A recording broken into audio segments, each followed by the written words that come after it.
नमस्कार दोस्तों, स्वागत है आपका मेरे यूट्यूब चैनल टेक्निकल ज्ञान 20 में। तो आज की जो हमारी वीडियो है वो एक डीसी थ्योरी टॉपिक के ऊपर है और डीसी थ्योरी के सारे क्वेश्चन हैं वो ऑब्जेक्टिव क्वेश्चन वो इस वीडियो में कवर करेंगे। तो वीडियो शुरू करने से पहले यदि आप हमारे चैनल पर पहली बार आएँ तो चैनल को सब्सक्राइब करें और बेल आइकन को प्रेस करें ताकि आने वाले वीडियो का नोटिफिकेशन आपको सबसे पहले प्राप्त हो जाए। तो आज की वीडियो स्टार्ट करते हैं बिना देर किए। वीडियो को शुरू से एंड तक देखना, बीच में स्किप मत करना, क्योंकि ये जो क्वेश्चन है वो आपके लिए बहुत ही उपयोगी क्वेश्चन है। ठीक है, तो वीडियो को स्टार्ट करते हैं। तो आज का हमारा पहला क्वेश्चन है, किरचॉफ के धारा नियम अनुसार किस बिंदु पर धाराओं का बीजगणितीय योग शून्य होता है। देखो, किरचॉफ के दो नियम होते हैं, एक तो होता है केवीएल और एक होता है KCL. KVL Kirchhoff voltage law और केसीएल किरचॉफ करंट लॉ। तो संधि बिंदु पर, ठीक है, तो किसी संधि बिंदु किरचॉफ के धारा नियम अनुसार किसी बिंदु पर धाराओं का बीजगणितीय योग शून्य होता है। तो किस पर होगा, जैसे कोई बिंदु है उस पर धारा आ रही है, ठीक है, और जा रही है, आ रही है और जा रही है। तो इस बिंदु पर क्या होगा कि जो बीजगणितीय योग क्या होगा, शून्य होगा। तो इसे क्या बोलेंगे अपन, संधि बिंदु। क्या बोलेंगे, संधि बिंदु।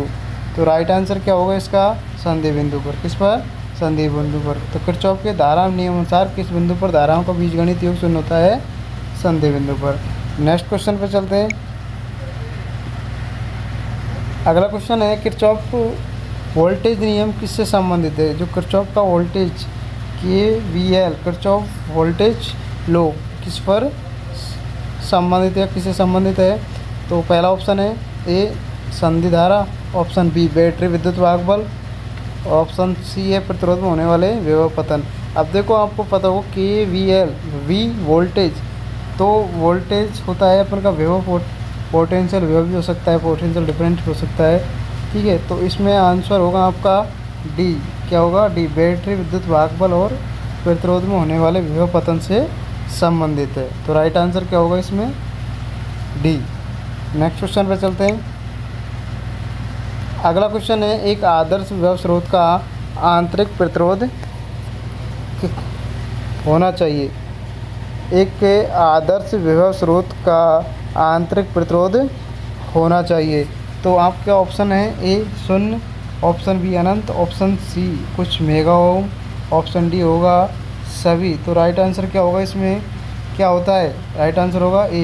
क्या होता है, शून्य। एक आदर्श विभव होता है, उसका आंतरिक प्रतिरोध होता है वो कितना होता है, जीरो। कितना होता है, जीरो।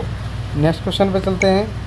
अगला क्वेश्चन है, निम्न में से कौन सा असक्रिय अवयव है। निम्न में से कौन सा असक्रिय अवयव है। अब देखो, असक्रिय अवयव रिएक्टिव एलिमेंट्स। अब देखो, ऑप्शन ए है प्रतिरोध, option B battery, option C विद्युत सेल और ऑप्शन डी है सभी।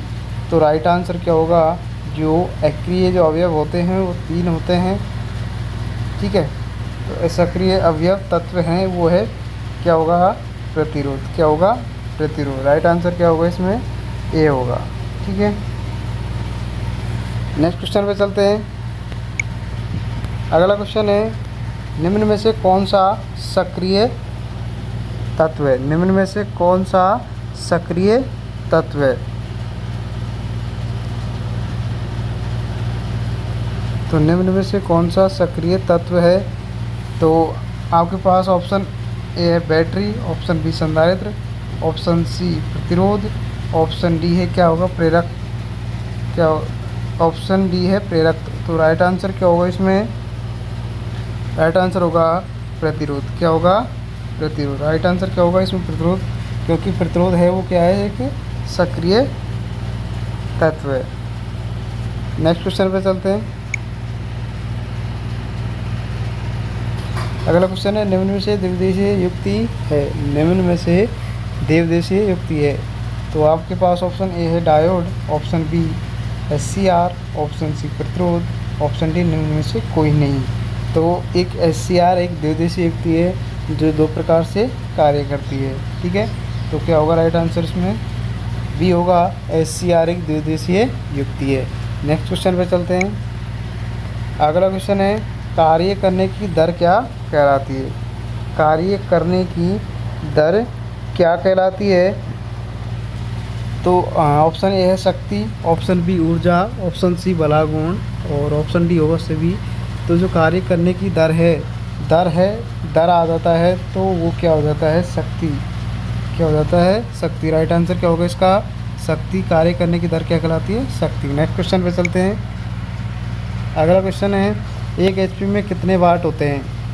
तो एक एचपी में आपको पता है कितना होते हैं? 746 वाट। कितने होते हैं? 746 watt. Option A right answer.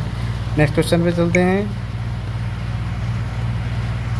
अगला क्वेश्चन है, एक न्यूटन मीटर कितने जूल के बराबर होता है? तो एक न्यूटन मीटर कितने जूल के बराबर होता है? तो option A 1 joule, option B 3 joule, option C 4 joule और ऑप्शन डी 8 जूल। तो एक न्यूटन मीटर होता है, एक न्यूटन मीटर 1 जूल के बराबर होता है। ठीक है, तो एक न्यूटन मीटर 1 जूल के बराबर होता है। किसके? 1 जूल के बराबर होता है एक न्यूटन मीटर। नेक्स्ट क्वेश्चन पे चलते हैं। अगला क्वेश्चन है, एक कैलोरी में कितने जूल होते हैं? एक कैलोरी में कितने जूल होते हैं?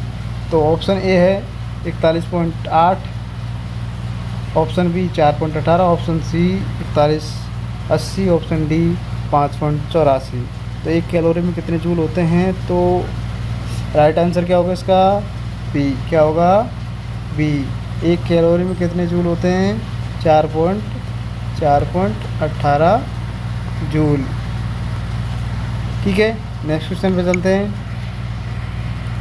अगला क्वेश्चन हमारा, एक जूल में कितने वाट सेकंड होते हैं? एक जूल में कितने वाट सेकंड होते हैं? एक जूल में कितने वाट सेकंड होते हैं? तो राइट आंसर क्या होगा? एक जूल में 1 वाट सेकंड होता है। एक जूल में 1 वाट सेकंड होता है। राइट आंसर क्या होगा इसका? बी। कितना होगा? बी। अगला क्वेश्चन पे चलते हैं। अगला क्वेश्चन है, वायर बाउंड प्रतिरोध किसके बनाए जाते हैं? वायर बाउंड प्रतिरोध किसके बनाए जाते हैं? तो आपके पास ऑप्शन है, A nichrome, option B eureka, option C तांबा और ऑप्शन डी लोहा। तो वायर बाउंड प्रतिरोध बनाए जाते हैं यूरेका के। किसके बनाए जाते हैं? यूरेका।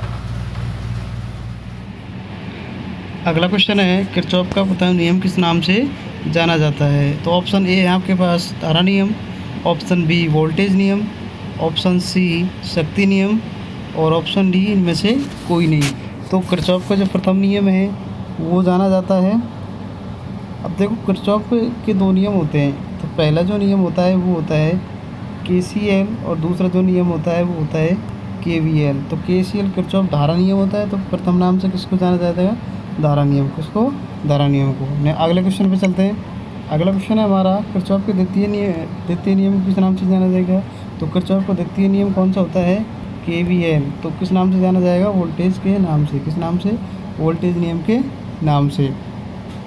अगला क्वेश्चन पे चलते हैं। अगला क्वेश्चन है, निम्न में से प्रतिरोध के श्रेणी क्रम में कौन सी राशि समान होती है? तो प्रतिरोध के श्रेणी क्रम में कौन सी राशि समान होती है? धारा। कौन सी होती है? धारा। जबकि वोल्टेज क्या होता है? अलग अलग होता है। क्या होता है? अलग अलग। और धारा क्या होती है? समान होती है। ठीक है, तो राइट आंसर क्या होगा? प्रतिरोध श्रेणी क्रम में कौन सी राशि समान होती है? धारा। क्या रहती है? धारा। अगले क्वेश्चन पे चलते हैं। अगला क्वेश्चन है, यदि एक एमीटर को समांतर क्रम में जोड़ दिया जाए तो क्या होगा?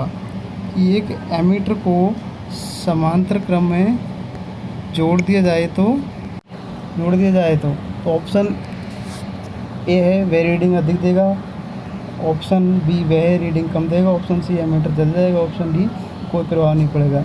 यदि एमीटर जो होता है उसको किस में जोड़ते हैं? समांतर क्रम में। देखो, एमीटर को हमेशा किस में जोड़ते हैं अपन? श्रेणी क्रम में। किस में जोड़ते हैं? श्रेणी क्रम में। यदि उसको समांतर क्रम में जोड़ेंगे तो क्या होगा, वो जल जाएगा। राइट आंसर क्या होगा, एमीटर जल जाएगा। ऑप्शन सी राइट आंसर होगा। अगले क्वेश्चन पे चलते हैं। अगला क्वेश्चन है, यदि एक वोल्टमीटर को श्रेणी क्रम में जोड़ दें, यदि एक वोल्टमीटर को श्रेणी क्रम में जोड़ दिया जाए तो क्या प्रभाव पड़ेगा। यदि एक वोल्टमीटर को श्रेणी क्रम में जोड़ दिया जाए तो क्या प्रभाव पड़ेगा। तो ऑप्शन ए है, वोल्टमीटर अधिक रीडिंग देगा, वोल्टमीटर कम रीडिंग देगा, वोल्ट परिपथ में बहने वाली धारा शून्य होगी, और सभी ऑप्शन। तो राइट आंसर क्या होगा इसमें, यदि जो वोल्टमीटर होता है उसको समांतर क्रम में जोड़ते हैं, ठीक है, किसमें जोड़ते हैं, परिपथ में समांतर क्रम में जोड़ते हैं। तो यदि उसको श्रेणी क्रम में जोड़ दिया तो परिपथ में जो बहने वाली जो धारा होगी वो क्या हो जाएगी। राइट आंसर क्या होगा इसका, सी होगा। क्या होगा, सी। अगले क्वेश्चन पे चलते हैं। अगला क्वेश्चन है कि चालकत्व का उत्क्रम जो उल्टा क्या होता है। चालकत्व का उल्टा क्या होता है। अब देखो, चालकत्व जो होता है धारा के मार्ग में सुगमता प्रदान करने वाला एक युक्ति होती है, जो सुगमता प्रदान करने वाली एक युक्ति होती है। मतलब धारा को आगे प्रवाहित, आगे धक्का देने के लिए काम करता है कौन, चालक, जिसको अपन कंडक्टेंस बोलते हैं। जबकि इसका उल्टा क्या होगा, ये सुगमता प्रदान करता है, जबकि एक ऐसा युक्ति जो इसको धारा को मार्ग में रुकावट उत्पन्न करेगी वो क्या होगा, रेजिस्टेंस होगा। क्योंकि प्रतिरोधी क्या करता है, धारा के मार्ग में रुकावट, ठीक है। तो चालकता उल्टा क्या हो जाएगा, प्रतिरोध। राइट आंसर क्या होगा इसका, प्रतिरोध, ऑप्शन ए। अगले क्वेश्चन पे चलते हैं। अगला क्वेश्चन है कि साइमन किसकी इकाई है। कि साइमन किसकी इकाई है। तो ऑप्शन ए है चालकत्व, ऑप्शन बी प्रतिरोध, ऑप्शन सी शक्ति, ऑप्शन डी चालकता।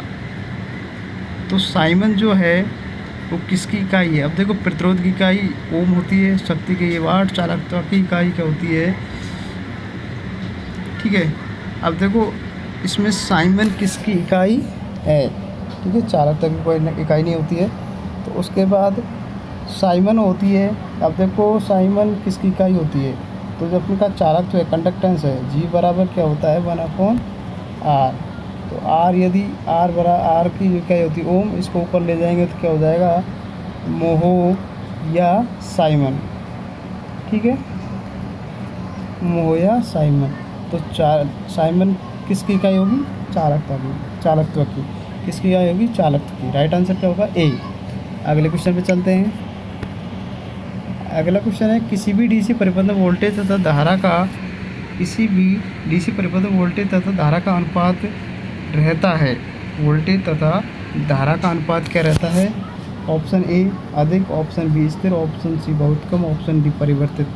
तो किसी भी डीसी परिपथ में वोल्टेज धारा का अनुपात रहता है, क्या रहता है, स्थिर रहता है। क्या रहता है, स्थिर रहता है, क्योंकि अपने साइन फेज में वो स्थिर चलती है, ठीक है। एक साथ शून्य होती है और एक बार ही अधिकतम पर पहुंचती है, ठीक है। सॉरी डीसी परिपथ है, तो डीसी परिपथ में क्या होगा, दोनों एक साथ चलेंगे, मतलब धारा और वोल्टेज का अनुपात स्थिर रहता है, ठीक है।